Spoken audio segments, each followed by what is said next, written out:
Baik, Assalamualaikum warahmatullahi wabarakatuh teman-teman. Berjumpa lagi dengan saya Setio Nugroho, yang mana pada video-video yang sering saya share adalah tentang personal branding, motivasi, pengembangan diri, public speaking seperti itu. Tapi lebih khususnya personal branding. Mungkin kalau teman-teman ingat kemarin ada brand ya. Jadi personal brand maupun brand itu Wardah, kalau nggak salah Wardah itu dia menyumbang untuk virus corona itu sampai dengan 40 miliar. Ini juga branding juga teman-teman ya. Jadi branding yang secara terbentuk otomatis oleh asumsi di masyarakat itu sendiri, karena pada saat kesulitan dia bantu. Terus satu lagi ada salah satu selebgram yaitu Awkarin ya.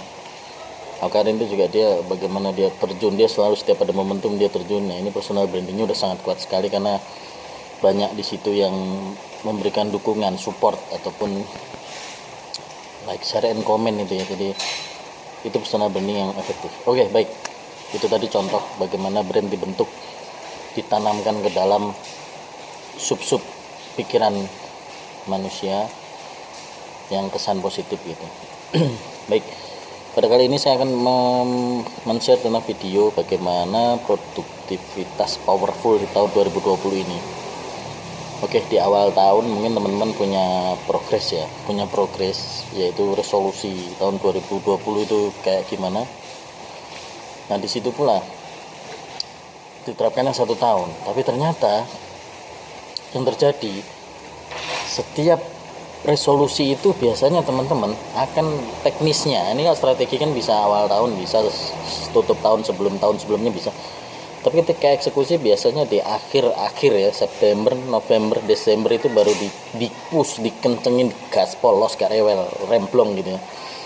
Tapi di awal-awal bulan biasanya ya itu kan masih lama, santai lah. Januari jalan-jalan dulu, Februari liburan lah ya kan, Maret udah mau bulan puasa nih, udah mau hari raya ya kan. Jadi ya banyak yang nggak tereksekusi, akhirnya kemerungsung di akhir waktu ya, di last minute ya, di akhir tahun gitu. Harusnya kita untuk mengeksekusinya, karena ini setahun teman, 12 bulan itu kan jauh banget ya. Harusnya kenapa kita sering kali terdistrak oleh visi misi orang lain gitu. Harusnya visi misi kita sendiri itu, visi itu teman-teman kalau saya analogikan itu adalah sama seperti why ya. Start with why. Jadi visimu start dengan why. Jadi kita harus fokus mengurusi, temukanlah visi kita sendiri, why kita sendiri itu apa yang kita akan mau eksekusi di tahun ini gitu ya. Karena kita sering sekali terganggu oleh why-nya orang lain. Nah, ini saya ulangi sekali lagi, kita sering terdistrak oleh why-nya orang lain. Ngapain diurusin why-nya orang lain ya kan? Mendingan urusin aja why kita sendiri, fokus gitu. Terus ketika membuat perencanaan tahunan, sering-sering di awal tahun kita leha-leha. Harusnya itu ditarik benang lurus teman-teman.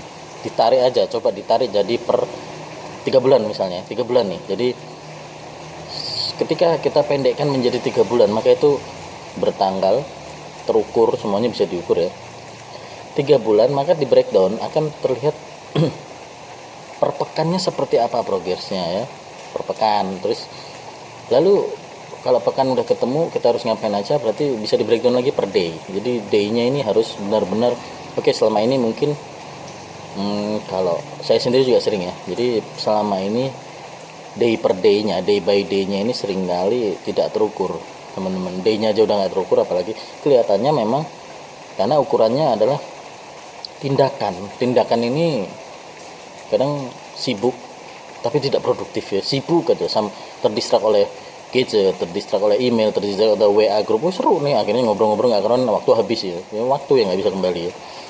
Jadi bagaimana ukuran kontrol untuk kontrol prosesnya ini seperti apa sih?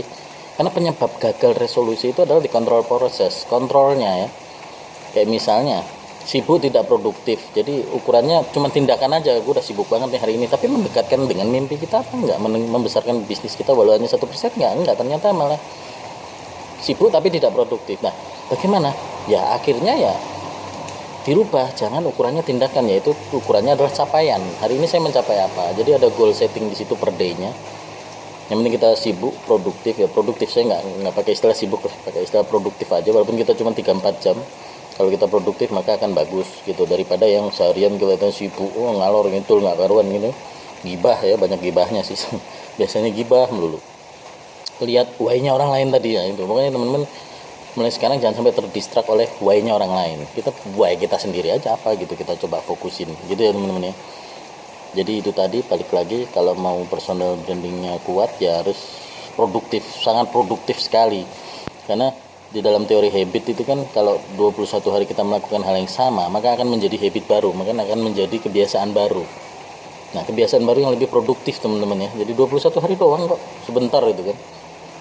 Misalnya tiap pagi ngapain gitu ya. Habis itu to-do list hari ini apa gitu. Hari ini kita sudah mengerjakan 50 poin untuk meningkatkan kita kepada mimpi kita, atau membesarkan mimpi kita, atau membesarkan bisnis kita. Artinya selangkah lebih maju walaupun 1% dalam penetrasi kita untuk mencapai mimpi-mimpi kita, harapan-harapan hidup kita, pensiun di usia berapa nanti kan gitu ya. Baik gitu teman-teman, terima kasih, sampai bertemu lagi dengan saya Setiono Nugroho. Sampai jumpa. Wassalamualaikum warahmatullahi wabarakatuh.